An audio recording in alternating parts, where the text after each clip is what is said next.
പറയാൻ പോകുന്നത് നിറങ്ങളെക്കുറിച്ചാണ്. ഈ പ്രപഞ്ചത്തിൽ ലക്ഷക്കണക്കിന് നിറങ്ങളുണ്ട്.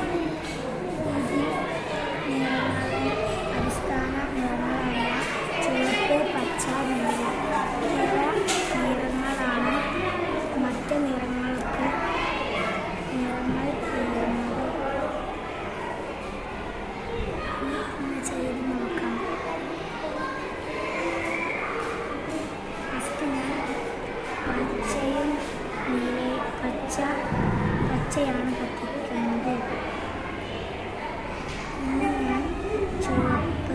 കുട്ടികൾക്കുള്ള അറിവ്: പാഠപുസ്തകം കൊണ്ടുള്ള നിർമ്മാണ പ്രവർത്തനത്തിന് പേര് നൽകിയ വിദ്യാർത്ഥികൾ ഓഫീസിന്റെ മുന്നിലേക്ക് എത്തിച്ചേരുക. പാഠപുസ്തകം കൊണ്ടുള്ള നിർമ്മാണ പ്രവർത്തനങ്ങൾക്ക് പേര് നൽകിയ വിദ്യാർത്ഥികൾ: Afras 4B, Kaushik 4B, Sreelakshmi 4B, സിയ ഫാത്തിമ 4B.